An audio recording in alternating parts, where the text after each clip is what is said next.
दोस्तों नमस्कार। मैं राज कपूर, आप देख रहे हैं खबर दस्तक। उत्तर प्रदेश के मुख्यमंत्री योगी आदित्यनाथ और उत्तर प्रदेश के उप मुख्यमंत्री केशव प्रसाद मौर्य दोनों विदेश में अलग अलग देश के दौरे पर हैं। दावा किया जा रहा है कि यह दौरा उत्तर प्रदेश में निवेश को आकर्षित करने के लिए किया जा रहा है। योगी की एक तरफ तस्वीरें आ रही बुलेटिन, वहीं खबर आ रही है कि उप मुख्यमंत्री केशव प्रसाद मौर्य बीच दौरे से वापस उत्तर प्रदेश आ रहे हैं। और उत्तर प्रदेश में स्थिति क्या है? शंकराचार्य का मुद्दा गर्म है।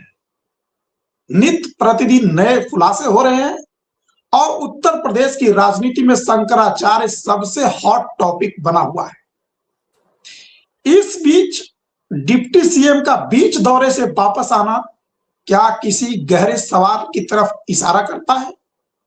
और अगर केशव प्रसाद मौर्य बीच दौरे से वापस आ रहे हैं तो इसके पीछे की वजह क्या है? इन तमाम मुद्दों पर बातचीत करने के लिए हमारे साथ मौजूद हैं आलोक पाटिल।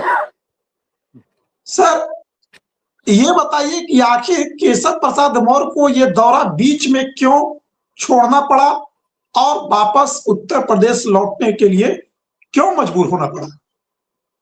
देखिए, जो मेरी जानकारी है, केशव प्रसाद मौर्य यूरोप गए थे, जर्मनी गए थे। तो जब आप आजकल क्या है, यूरोपियन यूनियन जब बना था तो यूरोपियन यूनियन में क्या होता था कि पूरे यूरोपियन यूनियन के लिए एक वीसा होता था।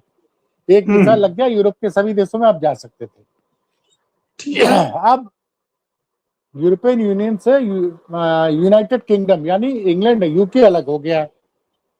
और यूके में समय पे केशव प्रसाद मौर्य का वीसा जो है सही समय पे अप्लाई नहीं हो पाया।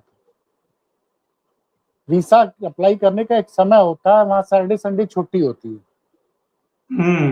और वो ढंग से अप्लाई नहीं हो पाया। उसी बीच वो जर्मनी पहुंच गए थे और डिजिटल नहीं होता है, तो कुछ कागजी कार्रवाई के चलते उनको यूके का वीसा नहीं मिला। तो उन्होंने कुछ यूके के इन्वेस्टर से वीडियो कॉन्फ्रेंसिंग से जर्मनी से बात की। एक प्रेस रिलीज जो उनके कैंप के द्वारा मुझे भेजी गई, उसमें लिखा है कि उन्होंने यूके के इन्वेस्टर से वीडियो कॉन्फ्रेंसिंग के जरिए बात की और अब वो वापस लौट रहे हैं। वैसे कल योगी जी भी अपना 4 दिन का दौरा जो उनका सिंगापुर और जापान का था उसको पूरा करके कल लखनऊ वापस लौट आएंगे। लेकिन मीडिया में एक तबका है जो कि केशव मौर्य के खिलाफ खबरें प्लांट करता है। उसमें ये कहा जा रहा है कि उनको केंद्र सरकार द्वारा एनओसी नहीं मिली थी, इसलिए उनको वीसा नहीं मिला यूके का। तो ये एक तबका है और वो केशव मौर्य के खिलाफ खबरें प्लांट करता है एक बड़ा। तो मैंने पूरी तहकीकात की, पता चला तो मैंने और भी लोगों से बात की, बोला यही मामला है। दूसरा, आपने सही कहा, शंकराचार्य का मुद्दा उत्तर प्रदेश में बहुत गर्मा गया है। अब आज दिन भर मीडिया में ऐसी रिपोर्ट चली जो आश्चर्यचकित है। जब भी कोई मेडिकल होता है इस तरह के मामले में, जब किसी का मतलब शारीरिक शोषण वगैरह होता है कि आरोप लगाता कोई आदमी की हमारी शारीरिक शोषण हुआ है, तो उसका मेडिकल होता है। मेडिकल की रिपोर्ट जो है वो एक बंद लिफाफे में मेडिकल टीम दे देती है, जिसको कोर्ट में खोला जाता है। आप समझिए, जो पीड़ित व्यक्ति उसका मेडिकल होता है, मेडिकल की रिपोर्ट एक सील बंद लिफाफे में मेडिकल बोर्ड दे देता है। उसके बाद उसको पुलिस द्वारा उस लिफाफे को कोर्ट में प्रस्तुत किया जाता है, कोर्ट में लिफाफा खुलता है। लेकिन आज दिन भर ये खबर चलाई गई गोदी मीडिया के द्वारा कि जिन युवकों ने आरोप लगाया था उसमें मेडिकल में पुष्टि हो गई। और एक चैनल ने तो गजब की पत्रकारिता की, उसने किसी आदमी के मुंह पे कपड़ा बैठा के बात किया, बताया कि इसी बंदे ने एफआईआर कराई थी। अच्छा, वो गलती क्या कर बैठा, बोला कि मैं वाराणसी में, जो बंदा इंटरव्यू दे रहा है बोल रहा है वाराणसी में शंकराचार्य के जोशी मठ आश्रम में रहता था और वहां मेरे साथ ऐसा ऐसा हुआ। जबकि वाराणसी में शंकराचार्य का जोशी मठ नहीं है, वो विद्या मठ। इसको लेके पत्रकार अभिषेक उपाध्याय ने भी सवाल उठाया है। और मैंने आज दिन में कई वकीलों से बात की राज कपूर जी। जी सर। सबने ये कहा कि भाई मेडिकल रिपोर्ट तो पुलिस के हाथ में आती ही नहीं है, मेडिकल रिपोर्ट तो बंद लिफाफे में दे दी जाती है, कोर्ट में उसको प्रस्तुत किया जाता है। अभी कोर्ट में मेडिकल रिपोर्ट पुटअप ही नहीं दी और इन लोगों ने सूत्रों के हमारे से चलाना शुरू कर दिया। अच्छा, दूसरी बात यह है कि अगर किसी के साथ शारीरिक शोषण की मेडिकल में पुष्टि होती है तो उसमें ये थोड़ी प्रूफ होता है कि ये शारीरिक शोषण जो शंकराचार्य ने किया है या फलाने ने किया। इस तकनीकी पच्चू को मैंने उत्तर प्रदेश के एक बड़े वकील हैं शैलेश कुमार सिंह से मेरी बात हुई, ठीक तो है। पूरा डिटेल उन्होंने समझाया। लेकिन दिन भर खबरिया चैनल में चल रहा था कि दुष्कर्म के जो जिनके साथ दुष्कर्म हुआ था वो दुष्कर्म की मेडिकल रिपोर्ट में पुष्टि हो गई है, शंकराचार्य को अब जेल जाना तय है।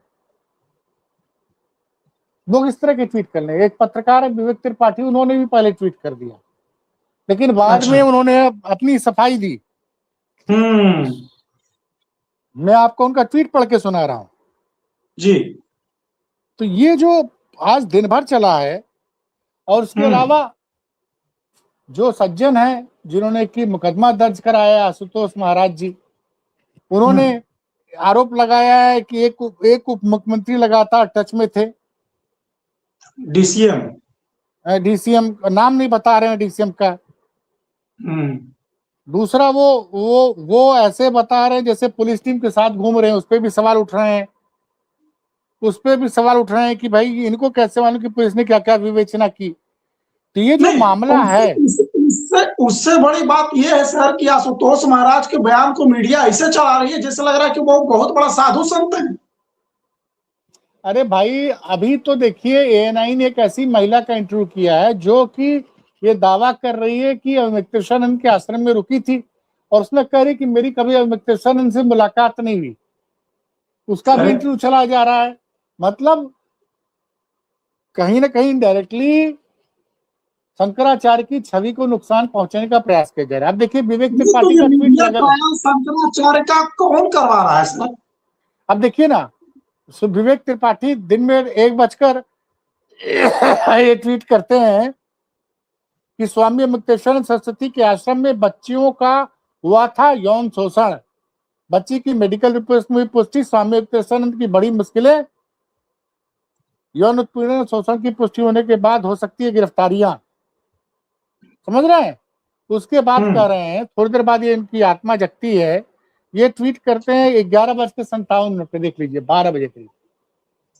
और मैंने जैसे ही ये खबर आनी शुरू हुई मैंने तुरंत 2-4 बड़े वकीलों से बात की और सर्वेश कुमार सिंह हमारे साथ एक चैनल पे बैठ भी चुके हैं, आप लोगों ने उनको देखा है जी।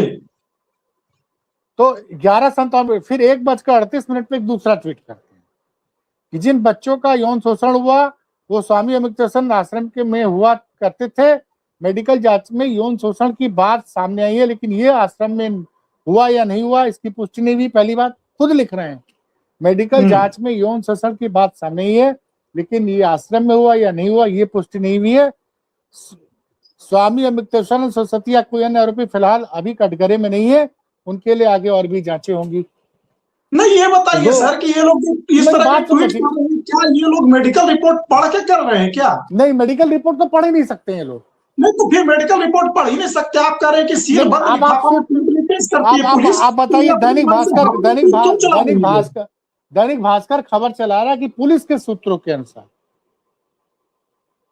जो सीलबंद लिफाफे में रिपोर्ट दी जाती है तो पुलिस ने क्या सीलबंद लिफाफा खोल दिया? ये बहुत हाई प्रोफाइल मामला है, बहुत हाई प्रोफाइल मामला है। और जिस तरह से दिन, और ये मैं बता रहा हूं, अभी एक पत्रकार है रणविजय लाइव करके हैं, सोशल मीडिया पे बहुत एक्टिव रहते हैं, उन्होंने कहा कि ये शंकराचार्य का मामला अगर कांग्रेस के जमाने में होता तो अब तक भाजपा क्या से क्या नहीं कर देती। कुछ लोग तमाम तरह का दिन भर अनर्गल आरोप प्रत्यारोप चल रहा है। मैं बार बार चिल्ला रहा हूं कि इसके पहले भाजपा के पूर्व सांसद ब्रजभूषण शरण सिंह पे भी ऐसे आरोप लगे, जी। उन तमाम धरना प्रदर्शन हुआ, नाबालिग के साथ यौन उत्पीड़न का बाद में वो जिसने आरोप लगाया वो लड़की पलट गई। तो क्या मीडिया ने या सोशल मीडिया में ब्रजभूषण शरण सिंह का जो ट्रायल जिन लोगों ने किया, उन्होंने माफी मांगी उनसे? उनका तो टिकट ही कट गया उस ट्रायल के बाद। टिकट, फिर वही बात, टिकट कटना एक अलग बात है, टिकट कटना एक अलग बात है।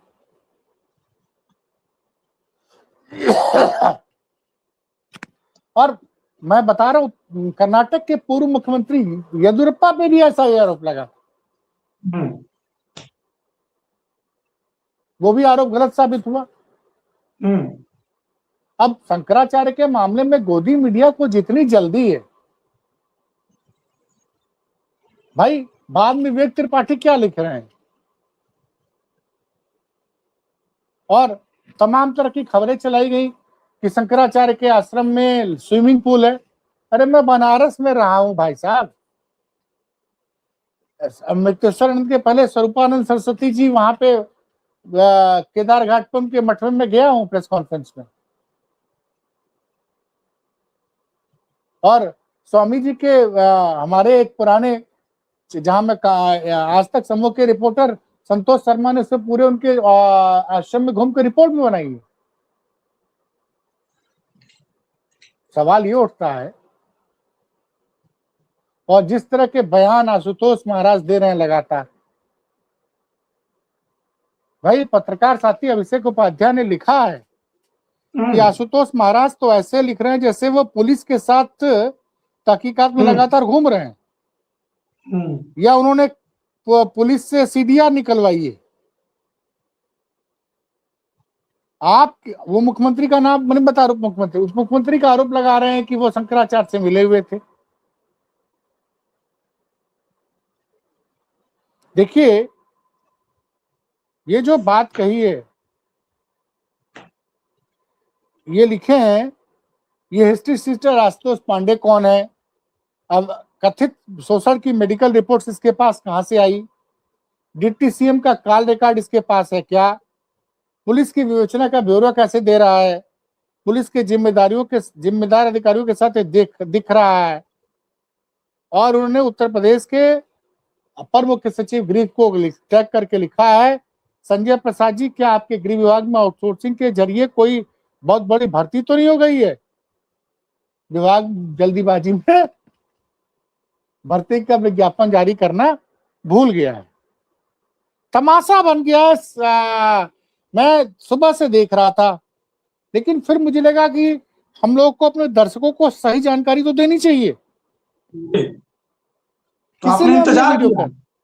हाँ भाई, क्या तमाशा चल रहा है?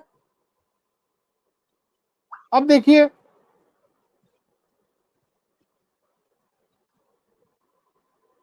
अब आज तक है एक्सक्लूसिव के चक्कर में एक सोशल मीडिया पे एक वीडियो वायरल है राजकुमार जी, लखनऊ में एक बाप की जान एक बेटे ने ले ली, बहुत वायरल है सर। उसमें एक वीडियो वायरल जिसमें आज तक के संवाददाता समर्थ श्रीवास्तव उस लड़के की बुआ से बात करना चाह रहे हैं, तो जिसकी डेथ हुई है, जिसने अपने बेटे को गाली दिया उसने कि तुम लोगों ने पागल कर रखा है 3 दिनों से, कोई बात नहीं करनी, इतनी गंदी गाली कि मैं आपको बता नहीं सकता यहाँ पे। इसमें रिपोर्टर का दोष नहीं है, ब्रेकिंग न्यूज टीआरपी के चक्कर में। अब बताइए, आशीष श्रीवास्तव ने इंटरव्यू किया, वो बता रहा कि जोशी मठ, अरे बनारस में केदार वो अमृतेश्वर का जोशी मठ ही नहीं है,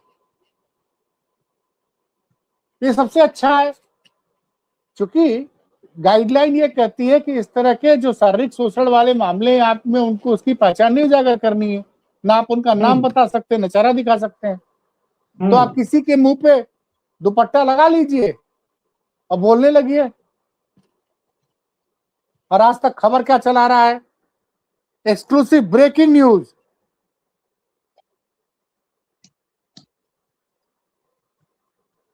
और अमृतेश्वरानंद पर आरोप लगाने वाले बटुक लाइव जब उसकी पहचान उजागर ही नहीं है, इनको पता कैसे चला? तो ये सब कुछ जो हो रहा है भाई, शंकराचार्य जी तो खुद ही कह रहे हैं कि इस मामले की जल्दी से जल्दी जांच कराइए। वैसे आज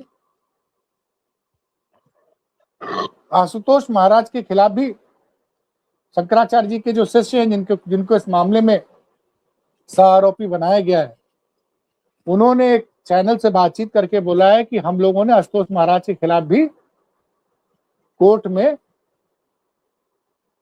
अपील की है। अब उनकी भी जांच होगी, संभवतः उनके खिलाफ भी एफआईआर दर्ज किया जाएगा। ये तो कहीं चर्चा भी नहीं है सर, बात नहीं है भाई, उसमें हुआ है। और जो स्वामी जी का मुकदमा है उसमें कुछ लोग दावा कर रहे हैं कि 12 तारीख या 13 तारीख को डेट लगी है। एग्जैक्ट पोजीशन भी क्लियर नहीं है।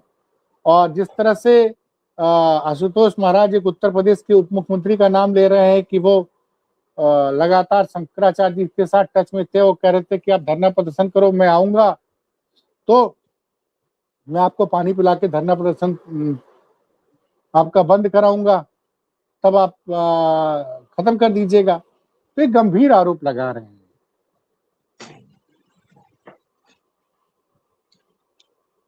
सवाल ये है कि और वो स्वामी जी के शिष्य ने बोला है ये सब कुछ राम भद्राचार्य और राम भद्राचार्य के करीबी योगी आदित्यनाथ की वजह से, ऐसा वो भी आरोप लगा रहे हैं।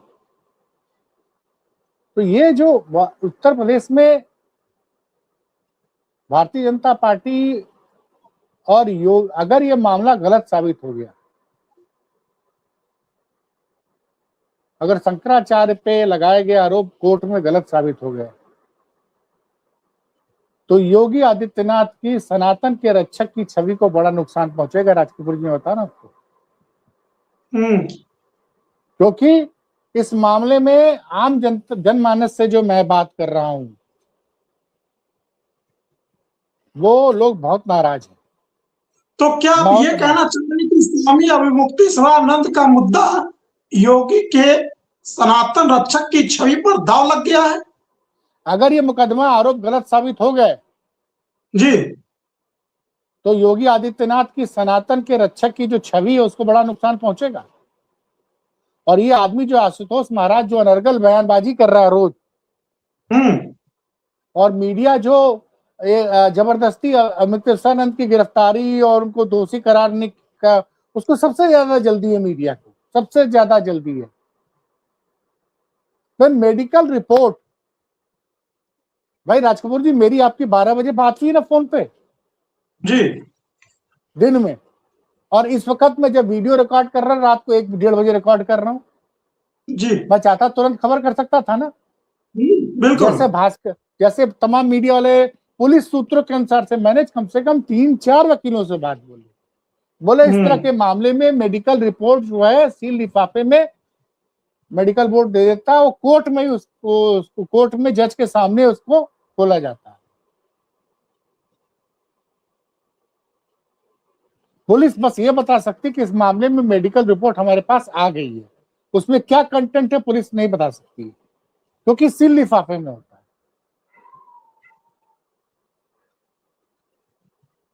तो ये जो, और इन सब के बीच में केशव जी का वापस लौटना, वो लंदन नहीं गए हैं, उसको लेके तमाम तरह की अफवाहें फैलाना,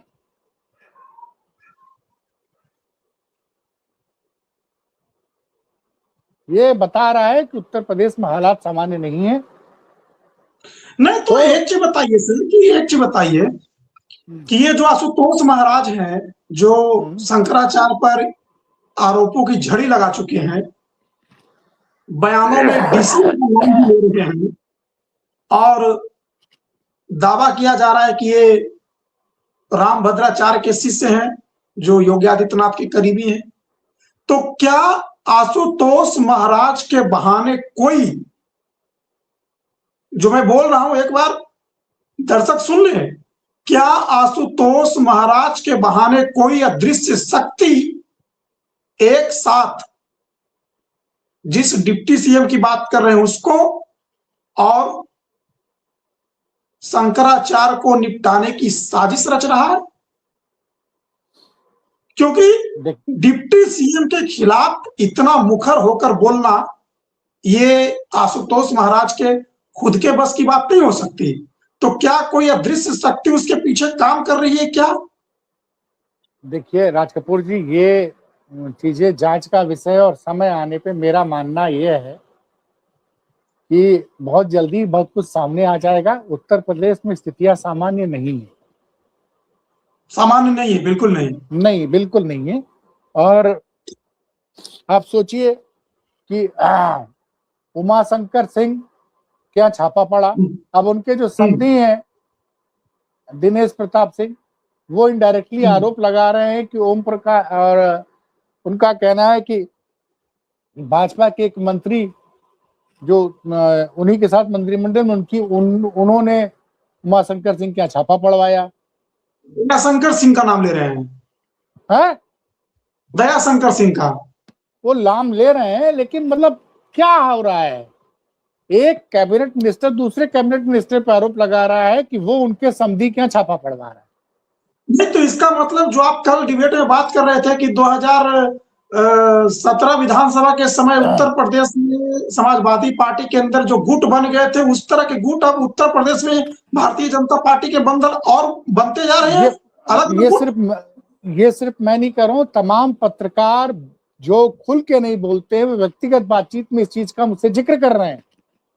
अच्छा, लेकिन वो लोग अपने, भाई वो लोग किसी संस्थान में नौकरी करते हैं, कोई आदमी सरकारी मकान में रहता है, अब आप सरकार के खिलाफ कुछ बोल देंगे तो आपके अखबार को विज्ञापन मिलना बंद हो जाएगा, आपकी नौकरी चली जाएगी। तो भैया खुल के नहीं बोलते हैं लोग, या मकान खाली करने का नोटिस मिल जाएगा, या फिर लेकिन अंदर खाने उनको भी इस बात की जानकारी हो गई, ये मतलब महसूस कर रहे हैं। हाँ,